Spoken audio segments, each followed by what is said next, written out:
करें। वाव हिंदी में आपका स्वागत है। आपका टॉपिक है ध्वनि एवं उसका वर्गीकरण। यह टॉपिक सबसे पहले मैं इसलिए लेके आई हूं क्योंकि इसके अंदर आपके संधि, समास, ऐसे कई टॉपिक्स ऐसे हैं जो अगर आपको ये नहीं आएगा तो वो भी जल्दी से नहीं आ पाएगा। ये दिखने में छोटा टॉपिक है लेकिन बहुत कंफ्यूजन क्रिएट करने वाला टॉपिक है। ये बच्चे अधिकतर इसी में गलती कर देते हैं।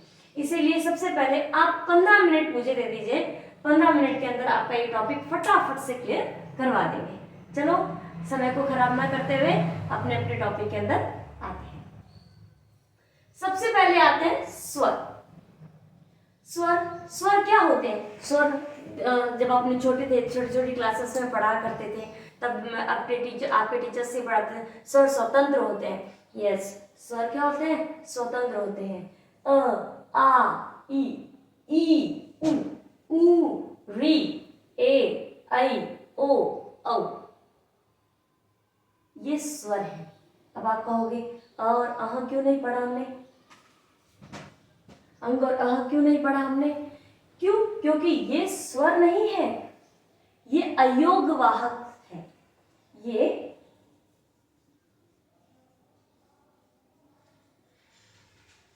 ये अयोगवाह होते हैं।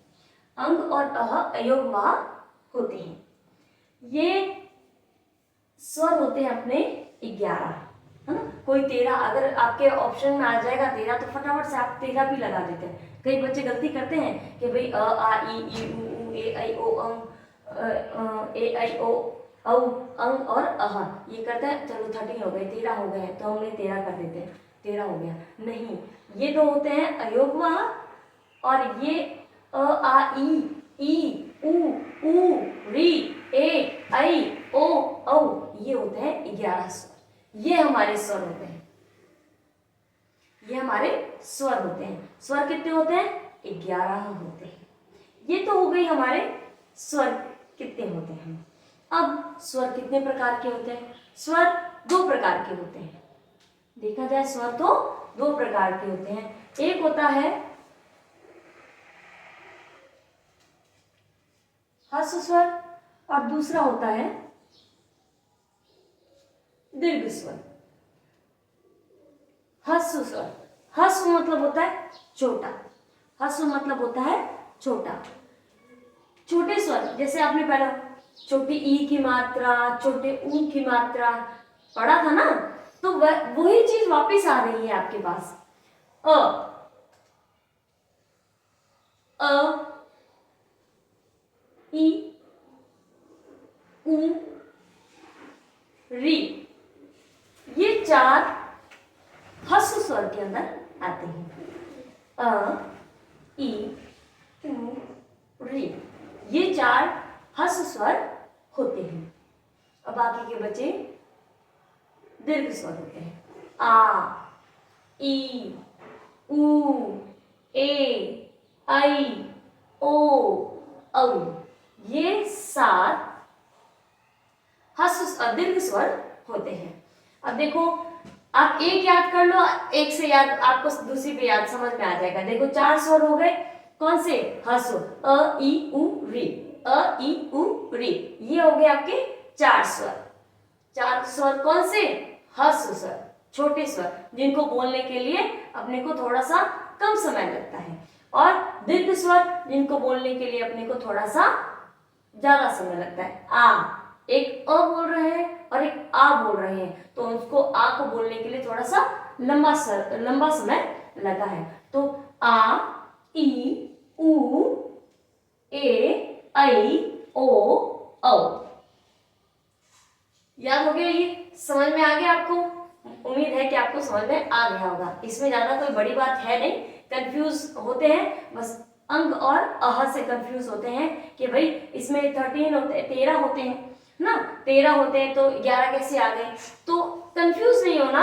अंग और अह अयोगवाह होते हैं। अंग और अह अयोगवाह होते हैं, ये आपको ध्यान में रखना है।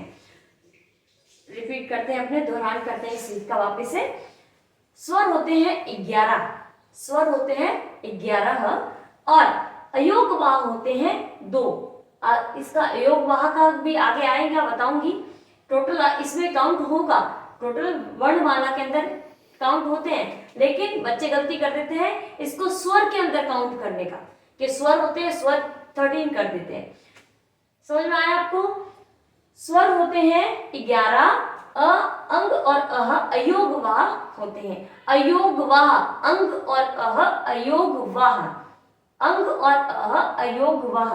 बार बार इसलिए बोल रही हूं क्योंकि बच्चे गलती कर रहे हैं और करते हैं, तो ध्यान रखिएगा। 11 स्वर होते हैं, 4 ह्रस्व स्वर होते हैं, 7 दीर्घ स्वर होते हैं। ये क्लियर हो गया? अब आ जाइए अपने व्यंजन की ओर।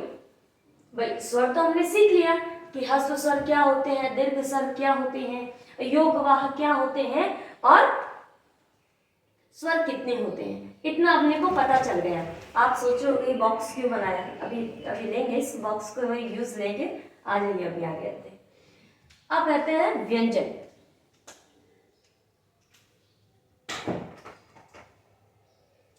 व्यंजन, व्यंजन अपने आपसे अगर नॉर्मल पूछा जाए व्यंजन कितने होते हैं? व्यंजन 33 होते हैं। सबको पता है व्यंजन 33 होते हैं।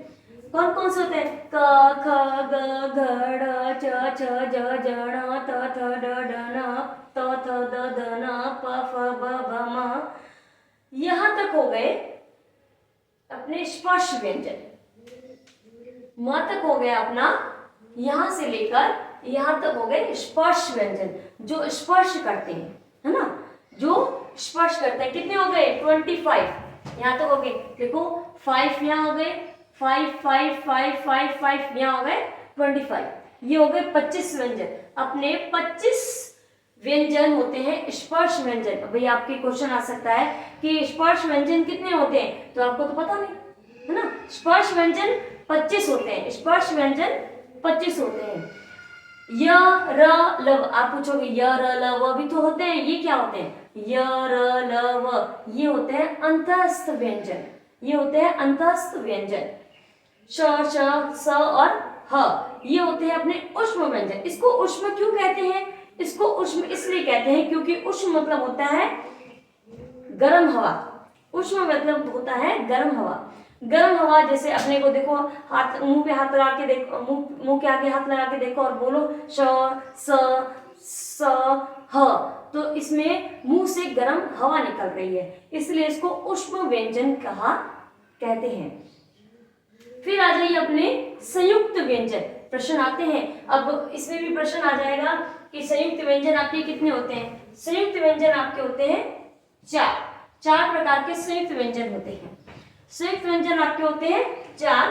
अब आपसे ये नहीं पूछेगा कि संयुक्त व्यंजन, इसमें से संयुक्त व्यंजन क्या है, ये पूछेंगे ये संयुक्त व्यंजन किन व्यंजनों से मिलकर बनते हैं। तो क्ष, जैसे आप कक्षा लिखते हैं, कक्षा कक्षा आप लिखते हैं, तो इसमें साउंड क्या आ रहा है? कक्षा, कक्षा, क पर क तो एक ही है यहाँ पे, लेकिन क का साउंड कितने आ रहा है? कितनी बार आ रहा है? 2 बार आ रहा है। तो ये जो क्ष है, ये जो क्ष है, क्ष क्ष, ये क और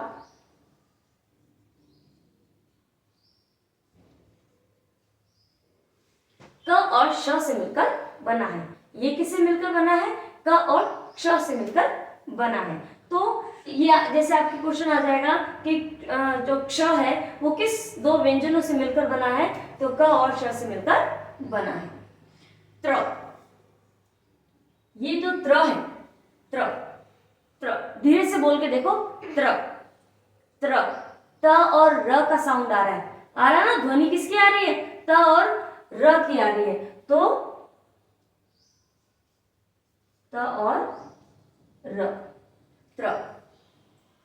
फिर ये है ज्ञ, ज्ञ ज्ञ, इसको ज्ञ, ये ज्ञ जरूर आ रहा है, लेकिन ये ग अपने बोलते हैं ना ज्ञ, ज्ञ से ज्ञान नहीं, ये ज्ञ नहीं होता, ज्ञ होता है, ज्ञ ज का साउंड आता है, इसको शुद्ध रूप से अगर बोला जाए इसको तो ये ज बोला जाता है, जंग, है ना, ज। तो ये बनता है ज और य से। ठीक है, अब आ जाओ श्र, श्र, श्र, श्र, श्र।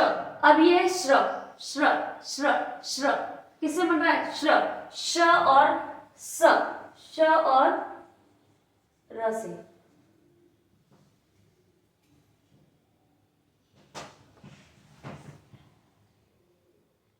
अभी अपनों ने पढ़ा स्वर और व्यंजन। स्वर कितने होते हैं, स्वरों के अंदर भी ह्रस्व स्वर और दीर्घ स्वर कितने होते हैं और क्या क्या होते हैं। फिर अपनों ने पढ़ा व्यंजन। व्यंजन के अंदर स्पर्श व्यंजन पढ़े, जो स्पर्श व्यंजन कितने होते हैं? 25 स्पर्श व्यंजन होते हैं 25, और अंतःस्थ व्यंजन होते हैं य, र, ल, व, वो होते हैं 4।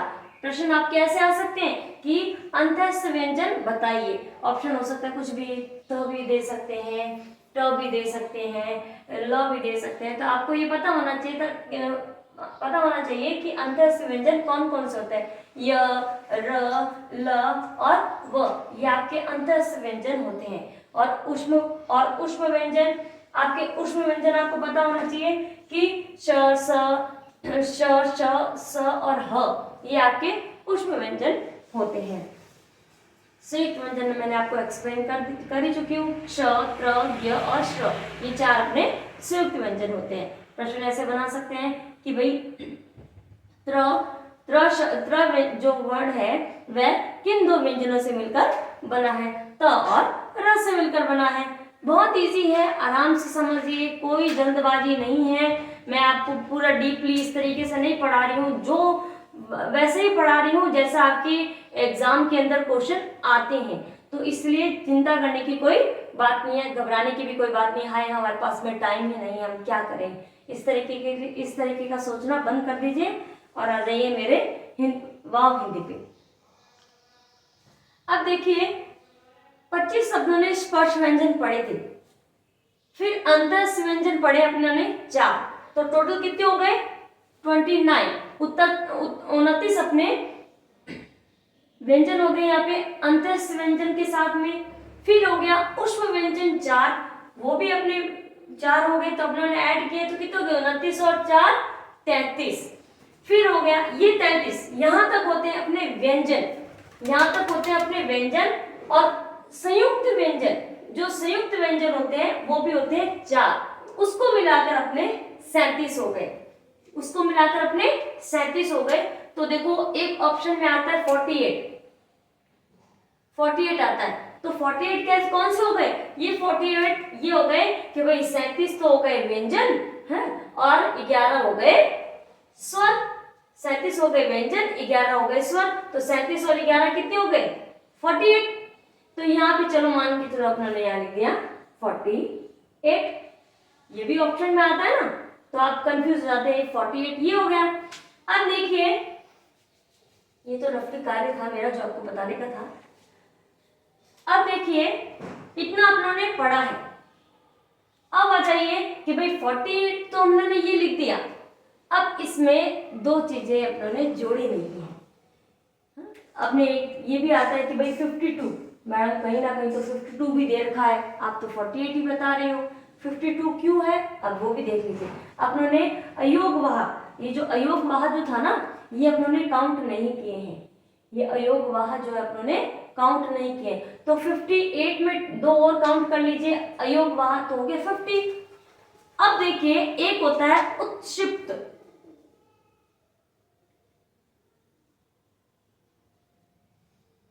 उत्क्षिप्त होते हैं जो कि होते हैं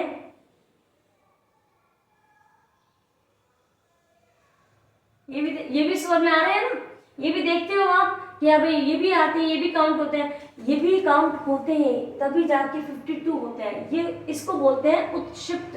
आपके ये क्वेश्चन आए हुए हैं, गत जो एक परीक्षाएं थी उसके अंदर दिए गए हैं कि उत्क्षिप्त व्यंजन कौन से होते हैं, तो उत्क्षिप्त व्यंजन ढ और ढ होते हैं।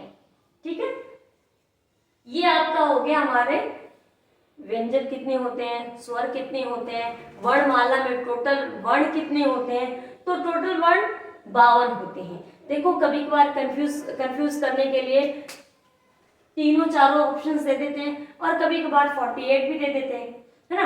अगर 48 होते हैं और 44 दे दिया जाए तो आप हमेशा किसको राइट करोगे, 48 को राइट करोगे।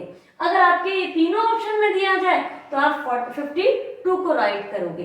ठीक है, ये आपका मैंने क्लियर कर दिया है कि आप कंफ्यूज ना हो। जब आपको 44 और 48 दे दिया जाए ऑप्शन में तो आप 48 को राइट करोगे। अगर आपके तीनों ऑप्शन में दिए गए हो कि 44 भी दिया गया है, 48 भी दिया गया है, 52 भी दिया गया है, तो आप 52 को राइट करेंगे। ठीक है, ये तो अपना कॉन्सेप्ट क्लियर हो गया कि स्वर कितने होते हैं और उसमें कौन कौन से क्या क्या होते हैं, कि उच्चशब्द कितने होते हैं, संयुक्त कितने होते हैं, ऊष्म कितने होते हैं, अंतस्थ कितने होते हैं। अब फेवरेट क्वेश्चंस एग्जामिनर्स के, कि भाई जहां से अपने क्वेश्चंस ज्यादा से ज्यादा लिए जाते हैं, उठाए जाते हैं। आपको पता है इसके अंदर से, मैंने आपको बता दिया, इसके अंदर से आपके 6 से 7 क्वेश्चन ऐसे हैं जो इस छोटे से टॉपिक पे आएंगे। छोटा सा रहा है लेकिन 6 या 7 क्वेश्चन इस टॉपिक से लिए जाएंगे, इसलिए ध्यान से देखिए इसको।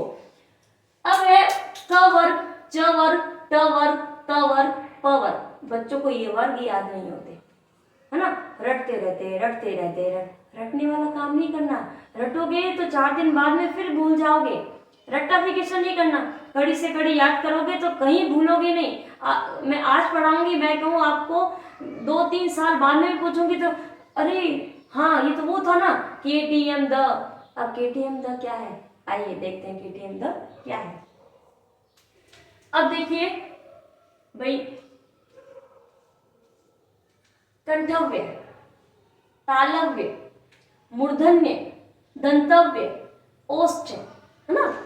ये सब चीजें क्या होती है, आपके एग्जामिनर पूछते हैं कि चलो च है, उसका उच्चारण स्थान क्या है। उच्चारण स्थान पूछते हैं ना कि भाई वो इस वर्ण का उच्चारण स्थान क्या है। तो आपको सभी के उच्चारण स्थान याद करने। हाँ, सभी के उच्चारण स्थान कैसे याद होंगे मैडम, 1 मिनट रुको। अब देखिए ये वर्ग सभी को याद है, नहीं याद है, अभी याद होंगे। देखो क च ट त प याद नहीं हो रहे, क च ट त प। हमेशा कंफ्यूज होते हैं बच्चे इन दो के लिए, त पहले आएगा कि प पहले आएगा, होता है। क पहले आएगा कि त पहले आएगा कि प पहले आएगा, त या प या त, है ना, कंफ्यूज हो रहा है। अब देखो छोटी सी ट्रिक है, थोड़ी फनी ट्रिक है, तो याद करने के लिए मैंने क्या हूँ, कटोरी चम्मच में टमाटर लेके, कटोरी चम्मच में टमाटर लेके तरबूज लेकर पतंग उड़ाने चले गए। कटोरी चम्मच टमाटर, तरबूज, फिर पतंग उड़ाए। हमने कटोरी चम्मच में टमाटर और तरबूज खाया और पतंग उड़ाने के लिए निकल गए। भाई पतंग उड़ाने के लिए निकलते हैं तो थोड़ी एनर्जी चाहिए कि नहीं चाहिए, तो फिर टमाटर और तरबूज के अंदर खूब सारा पानी होता है तो एनर्जी होता है। भाई धूप में अंदर जाएंगे तो पानी की जरूरत तो होगी ना बॉडी को, तो इसीलिए मैंने इस तरीके की ट्रिक निकाली है। तो आई होप आपको ये ट्रिक से थोड़ी सी मदद मिले। चलो ये कई बच्चों को याद भी होगा, कईयों को नहीं याद होगा, वो उसके लिए है। अब मेन चीज आ रही है कि अपनी कंठव्य, तालव्य, मैम ये इतने सारे कैसे याद करेंगे, एक ट्रिक उसकी है। अपने जैसे पेटीएम बोलते हैं ना, पेटीएम, है ना, उससे रिलेटेड कुछ लेके आए हैं। KTM the KTM the KTM the ये ट्रिक है।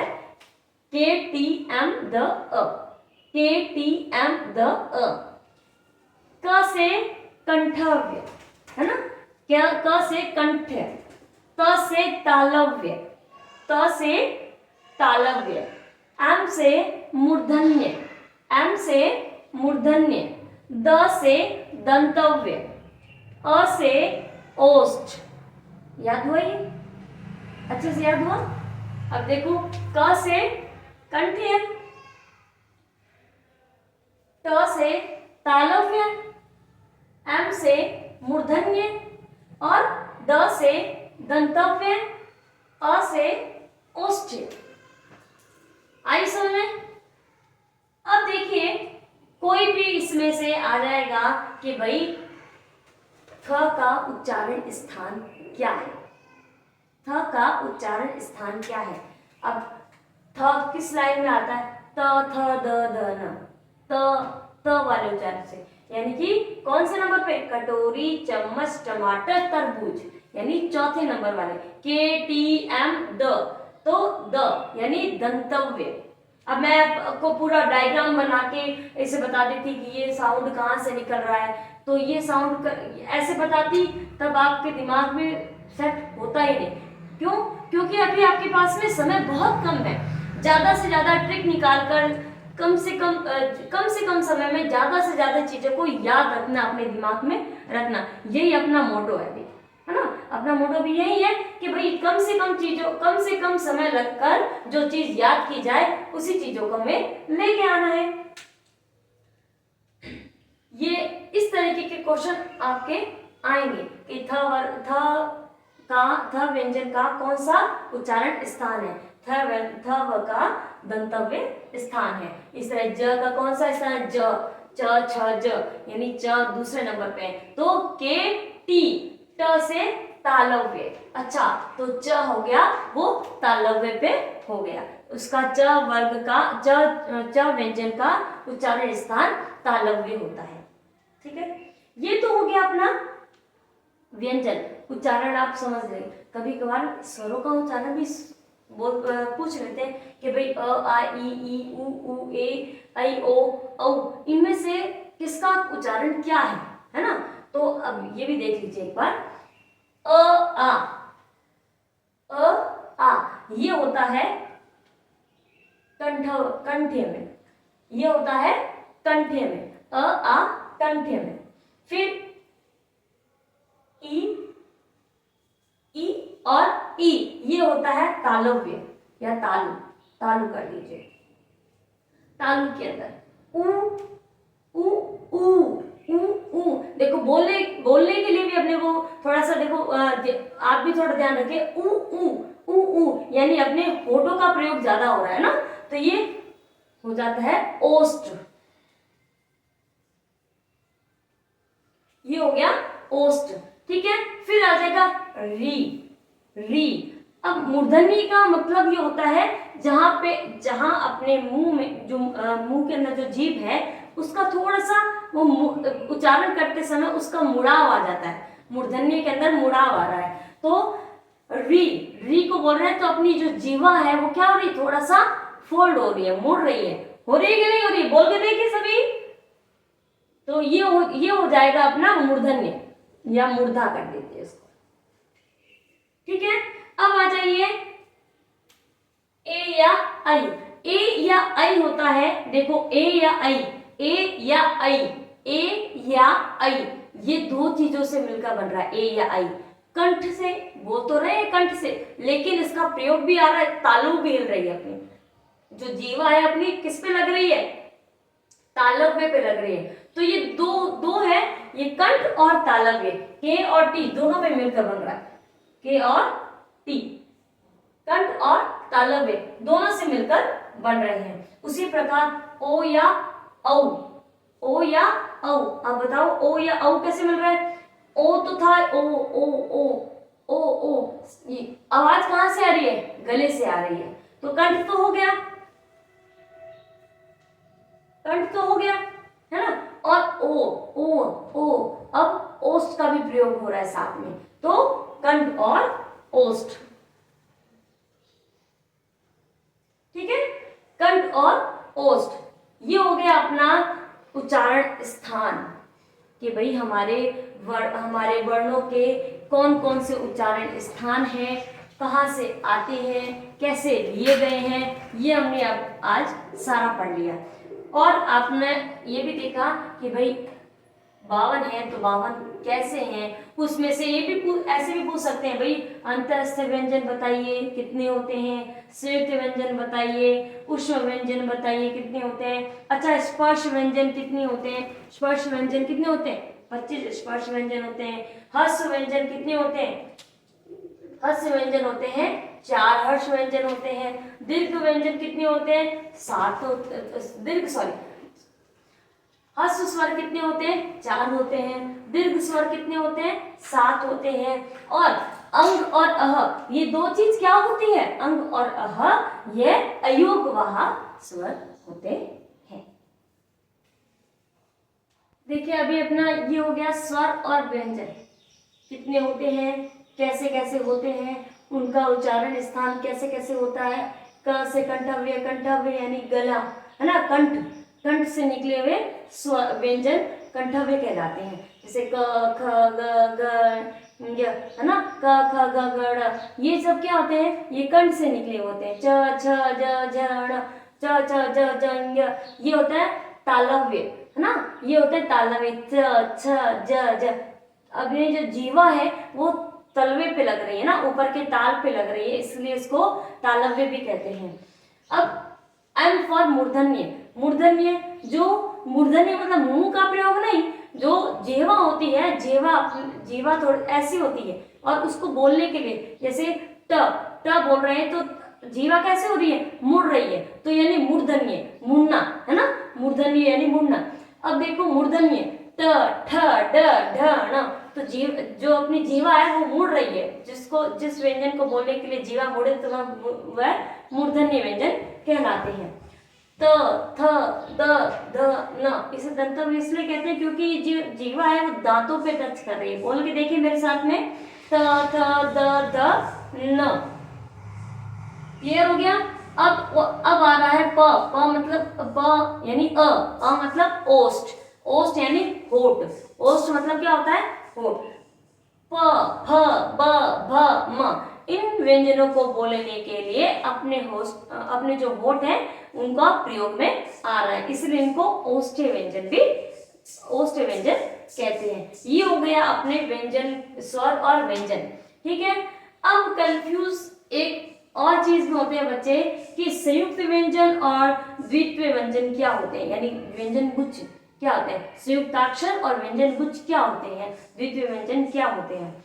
तो बच्चे अधिकतर कहते हैं अरे सेम ही तो होते हैं, बहुत बड़ी गलती कर देते हैं बच्चे कि संयुक्त अक्षर और द्वित्व व्यंजन अलग अलग होते हैं। कैसे, अब देखिए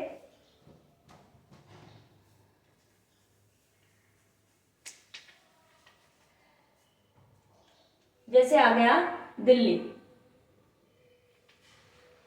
ल है यहाँ पे, और उसी के जैसा एक और उसी का ही आधा व्यंजन जो आता है वो तो आता है व्यंजन गुच्छ, जो व्यंजनों का गुच्छ बन जाता है ना, जैसे द्वित्व व्यंजन हो जाता है, इसको बोलते हैं द्वित्व व्यंजन, ठीक है, इसको बोलते हैं द्वित्व व्यंजन। और संयुक्त अक्षर मिलकर अलग अलग व्यंजनों से मिलकर बनता है। जैसे मैंने आपको बताया संयुक्त अक्षर है ना शब्द, इसमें संयुक्त अक्षर ये क और श मिलकर बने हैं, क और श मिलकर बने हैं, त और र मिलकर बने हैं, ये होते हैं संयुक्त अक्षर। अलग अलग व्यंजन मिलकर बन रहे हैं वो संयुक्त अक्षर होते हैं, संयुक्त अक्षर कहलाते हैं। जो अलग अलग व्यंजनों मिलकर बनते हैं वे संयुक्त अक्षर कहलाते हैं। और जो एक ही व्यंजन दो बार आते हैं, एक बड़ा और एक छोटा दो बार आते हैं, तो वे द्वित्व व्यंजन कहलाते हैं। कॉन्सेप्ट क्लियर हो गया, संयुक्त अक्षर किसे कहते हैं और द्वित्वीय व्यंजन किसे कहते हैं, ठीक है। अब ये हो गया टॉपिक क्लियर, यहां तक हो गया। अब आते हैं अपने अल्प प्राण, महाप्राण, है ना, अघोष, सघोष, ये भी होते हैं। अब ज्यादा याद करने की जरूरत नहीं है, फटाफट से याद होगा। अल्प प्राण यानी छोटा, अल्प प्राण यानी जिस वर्णों को बोलने के लिए अल्प प्राण यानी थोड़ा सा कम समय लगता है ना, कम समय लगता है। अल्प प्राण बोलने के लिए थोड़ा सा कम समय लगता है। तो कौन कौन से होते हैं अल्प प्राण? पहला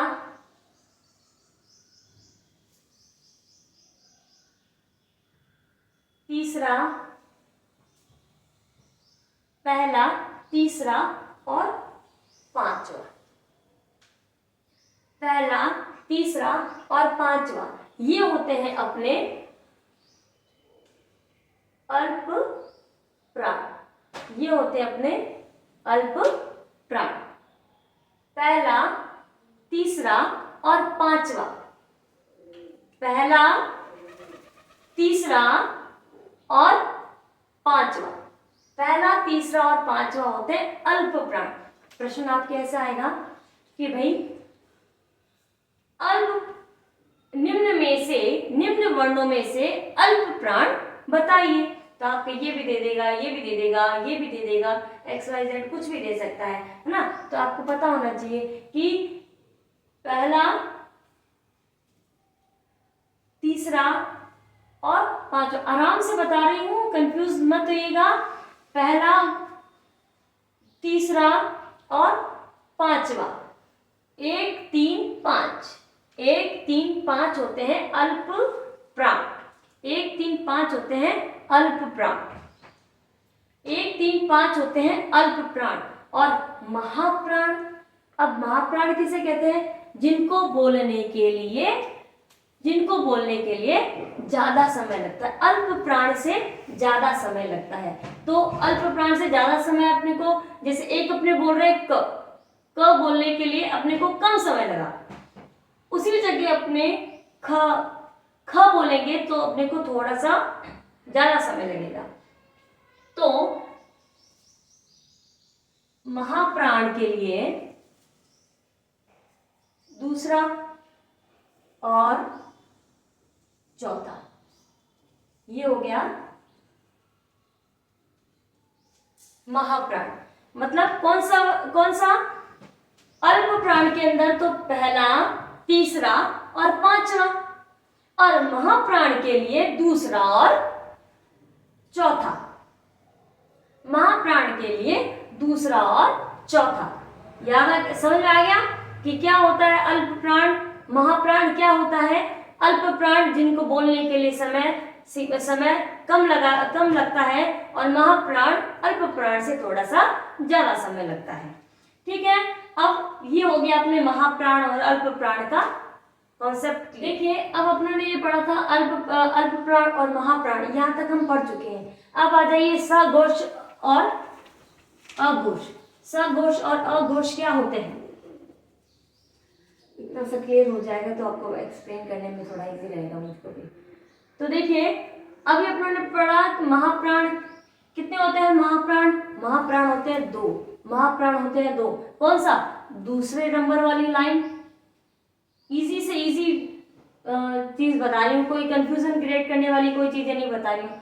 महाप्राण मतलब दूसरी लाइन और चौथी लाइन। महाप्राण दूसरी लाइन और चौथी लाइन, अल्प प्राण पहली, तीसरी और पांचवी लाइन अल्प प्राण के अंदर आती है। ये हो गया अपना कॉन्सेप्ट क्लियर, अल्प प्राण और महाप्राण। मैं बार बार आपको रिवीजन इसलिए करवा रही हूँ, बोल रही इसलिए हूँ कि कहीं आपको कुछ भी कार्य कर रहे हो और आप मेरा वीडियो चला के छोड़ रहे हो, तो मैं बार रिवीजन हो रही। कानों में जितनी चीजें पढ़ती है उतने जल्दी अपने को याद हो जाता है। इतना ज्यादा कंफ्यूज होने वाली कोई बात नहीं है। मेरा थोड़ा घूमने की आदत है तो इसलिए थोड़ा देख लीजिएगा।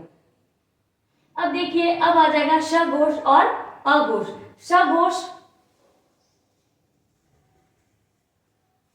और अघोष, बच्चे क्या करते हैं? सघोष होता है, ये सघोष होता है। सघोष होता है, उसी को ही क्या बोलते हैं? घोष। उसी को घोष बोलते हैं। घोष या सघोष, घोष या सघोष। आई थिंक मेरे को लगता है कि ये दिखाई नहीं दे रहा होगा, इसलिए हम मार्कर चेंज कर लेते हैं। अब हाईलाइट हो रहा दिखाई दे रहा है शायद आपको। घोष सघोष और अघोष। ठीक है, ये क्या क्या होते हैं इसमें भी देख लीजिए। जैसे अघोष, ये अघोष है। अघोष में पहली और दूसरी लाइन आती है। अघोष में पहली क च ट त प, क च ट त प, ये पहली लाइन। आपको सिर्फ यही याद करना है और कुछ नहीं कि क्या होते हैं ये नहीं समझना है। आपको सिर्फ इतना पता होना चाहिए कि अघोष के अंदर कौन सी वर्णमाला, कौन से व्यंजन आते हैं। तो अघोष के अंदर पहली और दूसरी लाइन के व्यंजन आते हैं। अघोष पहली और दूसरी, अघोष पहली और दूसरी। बाकी के सारे व्यंजन सघोष में आते हैं, अर्थात घोष के अंदर आते हैं। तीसरा, चौथा और पांचवा, यानी तीसरा, चौथा और पांचवा, ये आते हैं आपके घोष या फिर सघोष के अंदर। ठीक है, एक और बात, प्लस में सघोष में एक और आता है। क्या आते हैं? पूरे के पूरे स्वर। स्वर सारे के सारे किसमें आते हैं? सघोष के अंदर ही आते हैं। आज का टॉपिक ध्वनि एवं उसका वर्गीकरण समाप्त हुआ। यहाँ पे मैंने जितना ज्यादा हो सकता था आपके एक एक पॉइंट मैंने आपको यहाँ पे एक्सप्लेन किया है, सरल से सरल लैंग्वेज के अंदर, है ना, इजी से इजी मेथड से मैंने आपको उसको बताया है। और मैं नेक्स्ट वीडियो के साथ हम मिलेंगे इसी के ऑब्जेक्टिव पार्ट लेकर। भाई आपको मैंने एक्सप्लेन किया किस तरीके से एग्जाम के अंदर क्वेश्चंस आते हैं, वो भी तो पता होना चाहिए ना। भाई निचोड़ निकाला है आपने, याद किया है, तो याद किया है, याद करने का फल तो हमें मिलना चाहिए ना। अभी देखे तो सही आपने कितना समझा है कितना नहीं। तो नेक्स्ट वीडियो में हम इसके ऑब्जेक्टिव पार्ट लेके आएंगे और उससे आप अपना आप बता सकते हैं, आप ये समझ सकते हैं कि हमें कितना समझ में आया है, हम किस लेवल तक अभी समझे हैं। और कुछ नहीं करना, आपको इस वीडियो को 2 या 3 बार एक बार रिवाइज करना है आपको, और आपको सारा का सारा ध्वनि एवं उसका वर्गीकरण समझ में आ जाएगा। इससे इसके मतलब सिर्फ और सिर्फ इसके अंदर से ही क्वेश्चन आएंगे आपके 7, 6 या 7, इससे बाहर कोई भी क्वेश्चन नहीं आ सकता है। और एक बात सुन लीजिए, ज्यादा से ज्यादा शेयर कीजिए, सब्सक्राइब कीजिए और अपने मित्रों को बढ़ाते रहिए। धन्यवाद।